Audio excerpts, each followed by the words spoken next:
First वाले sample का moisture आपके पास निकला है 21.21%, सेकेंड का आपने निकाला है 22.5 हो गया जगह। अच्छा ये आपकी जो है सिग्निफिकेंट रीडिंग आई है, वैसे ठीक आई है। अच्छा जो ब्रिक्स वैल्यू आपने निकाली है वो है 83.75। दूसरे का हम आपने एक ही निकाला है ना, क्योंकि सारे के पास हम इसको ऐसे फॉर एग्जाम्पल रेंडमली ले लेते हैं 83 पॉइंट, ठीक है, पहले खुद ही से assumption ठीक है, ये हो गया आपके पास। ठीक है, अब हम क्या करेंगे, हमने ये कर लिया, ये स्पेसेस खुला, नीचे आपके पास 2 है, साथ में गड्ढी भी चाहती, मिस पहले आपने देखिए मैं खुद कर, फिर ये आपके पास यहाँ पे आके डाटा जो वेरिएबल, हम पहले वेरिएबल में आपके पास डाल दें क्या सैंपल, ठीक है, सैंपल है। सैंपल जो है आपके पास नाम के फॉर्म में लिखेंगे तो आप यहाँ पे सेलेक्ट कर लेंगे स्ट्रिंग और इसको कर दें कैरेक्टर्स कितने लफ्जों में होगा, 1 2 8 मैक्सिमम हमारा तो एक लफ्ज सैंपल है।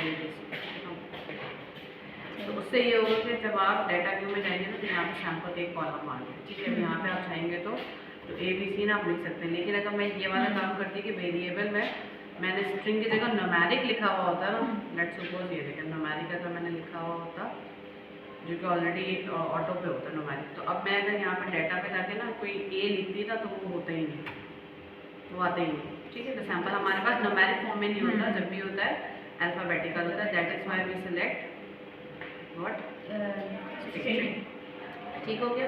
अच्छा सैंपल आपके पास क्या था, अब यहाँ पे टेस्ट कौन सा किया था आपने, मॉइस्चर का, मॉइस्चर, ठीक है। और हमने कौन, अच्छा मॉइस्चर जो आपने किया ऑब्वियसली न्यूमेरिक में नंबर फॉर्म में आएगा, जो ब्रिक्स निकालेंगे वो भी किस फॉर्म में, न्यूमेरिक में, ठीक है। तो उसको सिलेक्ट कर लेगा न्यूमेरिक। न्यूमेरिक में कितने डिजिट्स हैं मैक्सिमम, और डेसिमल भी दे रहे हैं कि कितने डेसिमल तक जाएगा। लेट्स सपोज आपने डेसिमल लिख दिया 5 पॉइंट्स, जो होता है ना 22.435, तो 2 डेसिमल लेना होता है, ठीक है। आप चाहें तो मजीद एक्यूरेसी की तरफ जाएंगे, पॉइंट्स बढ़ा दें तो इनफ है, ठीक है। और स्ट्रिंग में ऑब्वियसली आप कोई डेसिमल है नहीं, क्योंकि डाटा व्यू में जाएंगे, आपने क्या क्या बनाया था, सैंपल मॉइस्चर ब्रिक्स, ये देखें डाटा व्यू में जाए सैंपल का कॉलम मॉइस्चर, और सैंपल आपके पास कौन सा था, A, दूसरा भी A, तीसरा भी A। अगर लेट्स सपोज आप B सैंपल के भी 3 बार मॉइस्चर लगाती हैं तो B ये 4 लगा देती तो B 4 दफ़ा भी हो जाता, C के 2 दफ़ा लगाए तो C 2 दफ़ा, अभी आपका एक ही सैंपल, ठीक है। अच्छा जब भी हम अनोवा लगाते हैं तो अनोवा के अंदर 2 सैंपल्स होना चाहिए। अभी आपको ये अनोवा कैसे लगेगा, अभी आपके पास सैंपल एक ही है, अनोवा के लिए 2 सैंपल के बीच के अंदर डिफरेंस देखते हैं।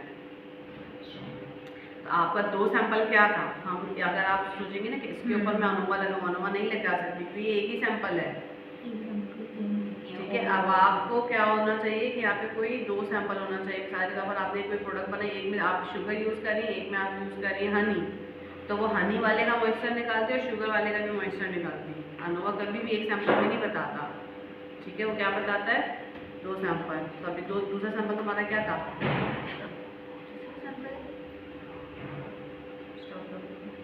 दूसरा सैंपल 95.2, एक का आ गया 26.2, एक का आ गया लेट्स सपोज 23.1।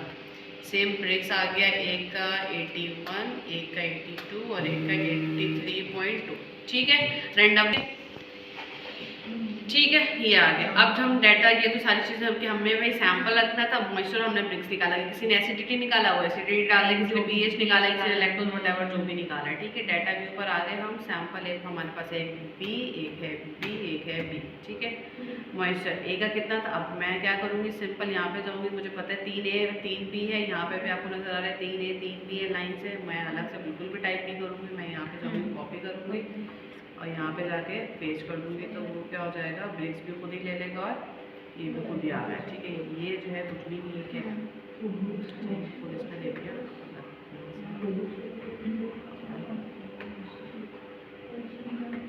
ठीक है। अच्छा वो मैंने लिया था ना 81 लिया था, ठीक है। और इसने क्या किया, मैंने चूँकि लगाया था उसमें 2 डेसिमल तो 0.00, इसमें खुद ही ऑटो पर है, ठीक है।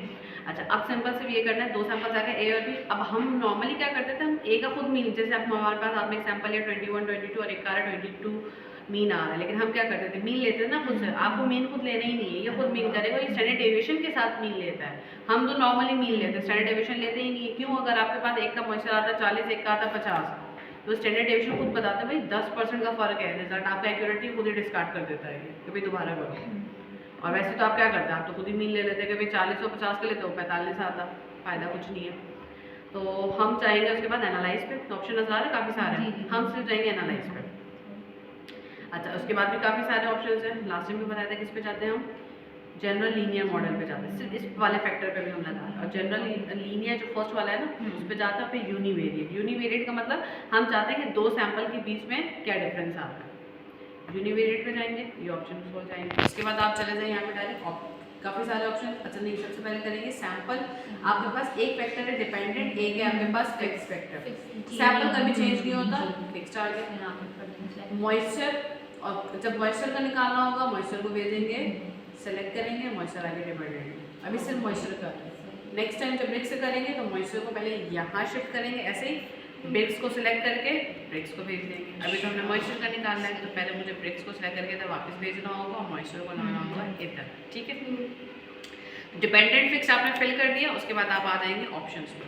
ऑप्शंस पे जाने के बाद सिर्फ आपने चेक लगाना है डिस्क्रिप्टिव, कि आपको डिस्क्रिप्टिव का मतलब है आपको मीन भी दे दे और आपको स्टैंडर्ड डेविएशन भी दे दे, ठीक है। कंटिन्यू, नीचे नजर आ रहा है सिग्निफिकेंस लेवल कितना होना चाहिए, 0.05, यानी इतनी ज़्यादा एक्यूरेसी के साथ रिजल्ट देगा ये। कंटिन्यू, कंटिन्यू के बाद आप आ जाएंगे पोस्ट हॉक।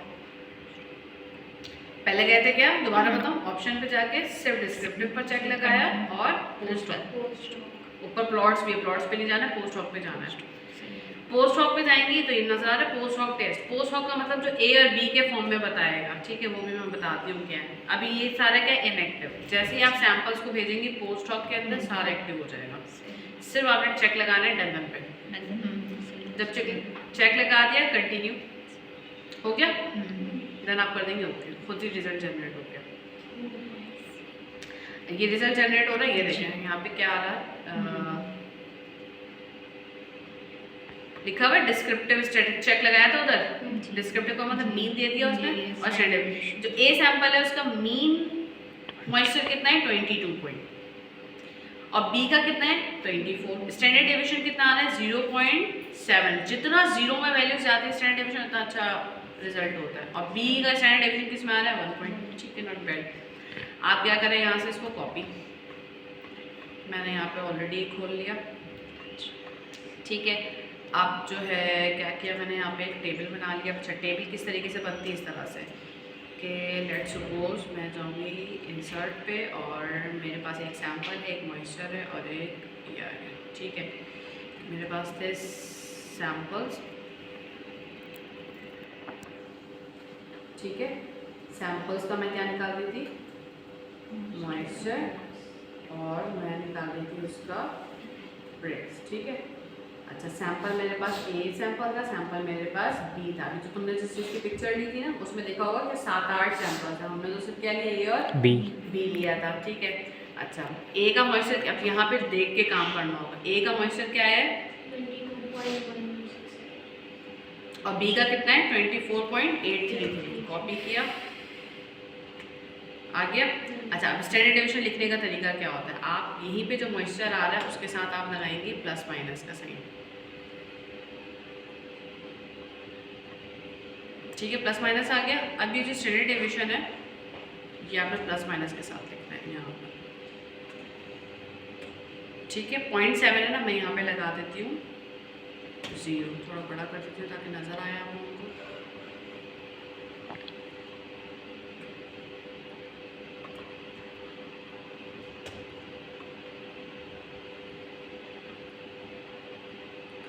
ठीक है, नजर आ रहा है,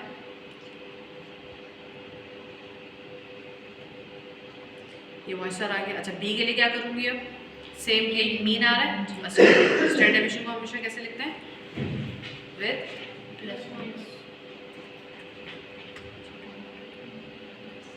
ठीक है। कितना है 1.58219। अब इतना है ना, मैं क्या करती हूँ पॉइंट के बाद इतनी ज़्यादा वैल्यू लिखना मेरे लिए मसला है 22, मैं पॉइंट के बाद ले लेती हूँ 7 हटा दिया, 6 है ना, 6 राउंड ऑफ करके ये हो गया 2, ये क्या हो गया 3 है, तो इसको हम स्ट्रेट अवे ड्रॉप कर देते हैं, इसको मैं करती हूँ राउंड ऑफ, ये 5 है, तो पहले था ये 5 था ना, 7 10 से पहले ये हो गया 6, और 6 के बजाय ये हो जाएगा 9, और ये राउंड ऑफ होकर हो जाएगा आपके पास 2 है ना, स्ट्रेट अवे ड्रॉप आ गया। ठीक है, ये इसका काम नहीं है, हटा दो इसको। तो मैंने पेस्ट इसलिए कर लिया था ताकि लिख लो। अच्छा दोबारा जाते हैं इसी पे, दोबारा इसी पे जाते हैं। तो अच्छा हमने एक डिस्क्रिप्टिव लगाया था तो वो तो डाल दिया। सेकंड हमने एक पोस्ट ऑफ का भी सिलेक्ट किया था ना, पोस्ट ऑफ के लिए हम ये आएंगे तो पोस्ट ऑफ मैंने कहाँ लगाया था, पोस्ट ऑफ लगाया था ना, पोस्ट ऑफ आया फिर दोबारा देख लेते हैं।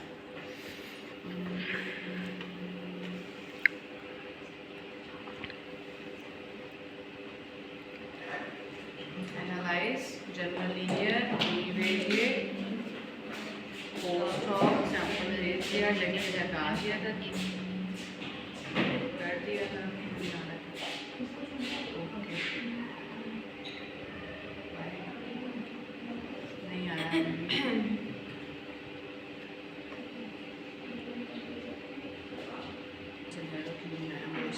हटाती हूँ, एटर डालती हूँ, एक्स पे करती हूँ, एक्स पे सेम, ठीक है, स्टॉप,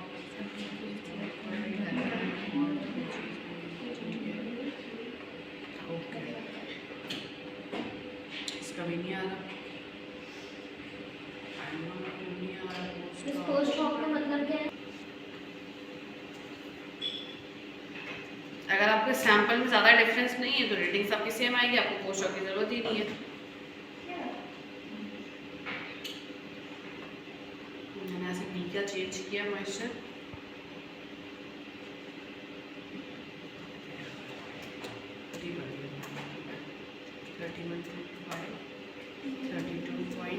ठीक है, खुद ही मैंने कर दिया। अब देख लेते हैं, दोबारा से वही करके देख लेते हैं क्या हो जाएगा।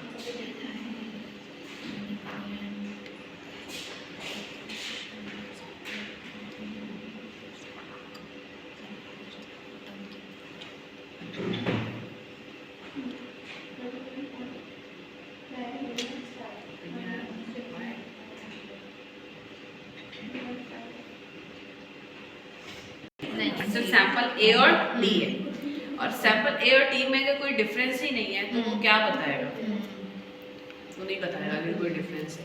एटलीस्ट भी 3 सैंपल हो तो फिर वो आपको बताएगा कि इन 2-3 सैंपल्स में से कौन से 2 एक जैसे हैं, कौन सा एक अलग है, या कोई या तीनों सेम है ये भी बता देगा, या तीनों अलग है ये भी बता देगा। लेकिन 2 सैंपल में वो क्या बताएगा, 2 सैंपल में केसेस क्या होंगे, या तो दोनों सेम होंगे या तो दोनों एक दूसरे के अलग होंगे, वो हमें रिजल्ट से खुद ही समझ आ जाएगा।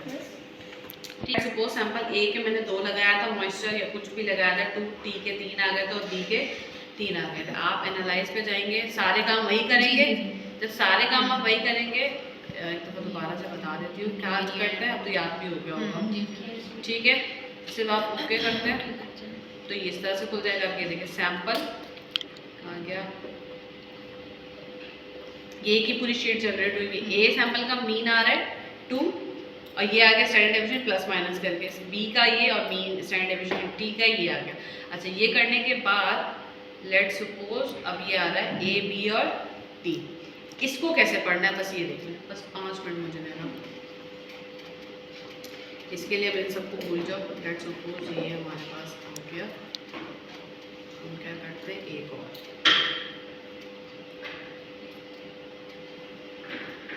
बस एक सैंपल कौन सा आया था, टी था ना। एक का मॉइस्चर क्या था 2 पॉइंट समथिंग, एक का मॉइस्चर लेट सपोज ले लेते हैं वो भी 2 ही था, क्या था 6, एक का मीन था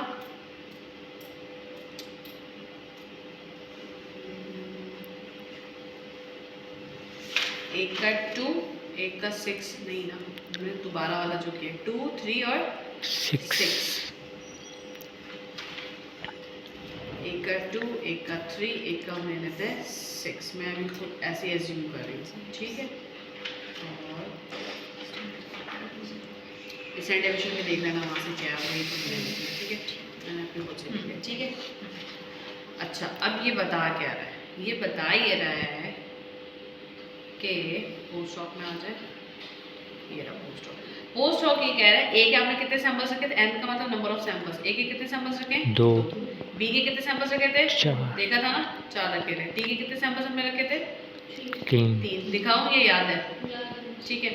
अच्छा, अब सबसेट्स बने हैं। सबसेट्स कितना है? 1 2 3। आप समझे इस 1 का मतलब A, 2 का मतलब B और 3 का मतलब C। सैंपल A कौन से सबसेट में आ रहा है? 2। सैंपल B कौन से सबसेट में आ रहा है? B। सैंपल T कौन से सबसेट में आ रहा है? C। यानी सैंपल A के साथ आप लिखेंगे A, सैंपल B किस सबसेट में था? B। तो आप लिखेंगे 2 में था ना, यानी B। सैंपल T किस में था? C। इसका मतलब ये हुआ कि आपके पास जो सैंपल A है या सैंपल B है या सैंपल C है, यानी A, B और T जो है, ये सारे क्या हैं एक दूसरे से डिफरेंट। रीडिंग से पहचान लें, जिसमें से सबसे कम ये, सबसे ज़्यादा ये और ये मिड में। अगर होता ये कि यहाँ पे कुछ इस तरह की वैल्यू आती कि लेट सपोज ये B जो है ना, B का सबसेट 3.4 यहाँ नहीं होता, यहाँ लिखा हुआ था, तो अब A भी 1 में है, B भी 1 और B भी किस में हो जाता? 1 में हो जाता। तो इसका मतलब क्या है? A के साथ भी आप लगा, सैंपल A के साथ भी लगाते A, सैंपल B के साथ भी क्या लगाते हैं? A। तो इसका मतलब क्या हो गया कि सैंपल A और B सेम है, B आर सेम। समझ आई? अच्छा, इन केस सैंपल B की वैल्यू, कुछ वैल्यू यहाँ लिखी हुई होती है सबसेट A में, कुछ वैल्यू यहाँ लिखी हुई होती है, A और B दोनों में आता है। इसका मतलब है कि सैंपल B के साथ आप लिखते A और सैंपल A के साथ B के साथ आप लिखते B। A क्योंकि वो दोनों में होता है ना, तो इसका मतलब A और B कि sample B is resemble with sample A और अलग भी है, थोड़ा सा मिलता है और थोड़ा सा डिफरेंट है। समझ आई? तो ये फर्क होता है इसका। जैसे कि मैं आपको एक वैल्यू दिखाती हूँ,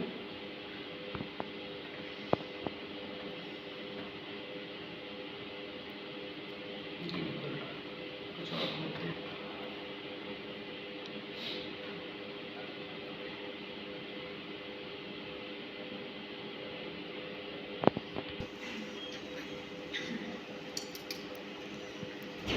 लेट्स सपोज ये सैंपल B था, CB। सैंपल सबके साथ pH क्या लगा हुआ है? A। मतलब सारे एक ही में आए हुए, सभी का pH एक जैसे, कोई फर्क नहीं है। लेकिन मॉइस्चर में क्या है? अब मॉइस्चर को जरा गौर से पढ़ें। B D C D B C A। सबसे कम नजर आ गया A और किससे मिलता जुलता है? यानी सैंपल CO, ये वाला सैंपल किसी और से मिलता ही नहीं है, सिर्फ A C के साथ का। अच्छा, B किसके साथ है? B इसके साथ है, सैंपल ये वाला फर्स्ट, और B किसके साथ है? इसके साथ भी है। इसका मतलब क्या हो गया कि ये वाला सैंपल और ये वाला सैंपल बोथ आर सेम। क्या बिल्कुल सेम है? थोड़े बहुत कुछ मिलता है इससे, ये वाला, और कुछ ये इसके साथ C है ना, ये किससे मिलता होगा? इसके साथ C लिखा हुआ है ना, इसका मतलब है कि ये PO की कुछ प्रॉपर्टी HP की हो सकती है। अच्छा, अब CHPO की प्रॉपर्टी C और D, इसका मतलब है इसकी प्रॉपर्टी इससे नहीं मिलती।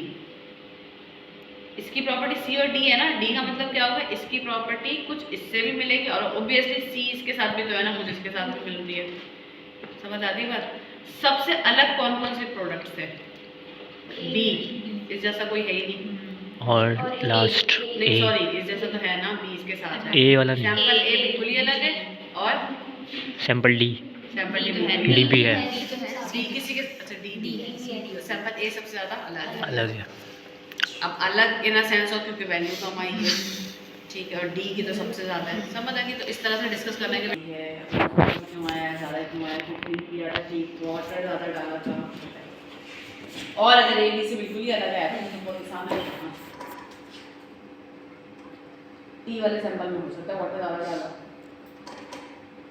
या हो सकता है सैंपल A, तीनों में आपने वाटर सेम डाला है। सैंपल A की जब आप कुकिंग करें ना, तो पानी बहुत ज़्यादा इवैपोरेट होता है, तो वो ड्राई हो गया, जब ड्राई हो गया मॉइस्चर ही कम है।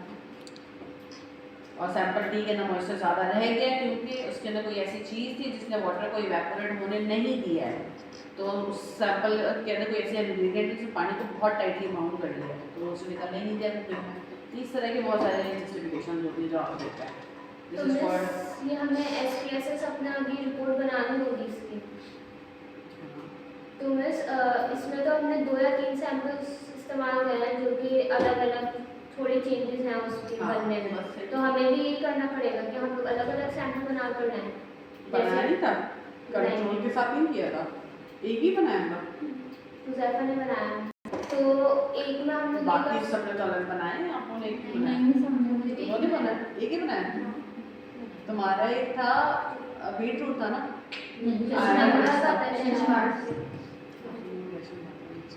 तो चलो एक में कैल्शियम बढ़ता और एक में नहीं होगा, तो बनाएगी तो देखोगे क्या?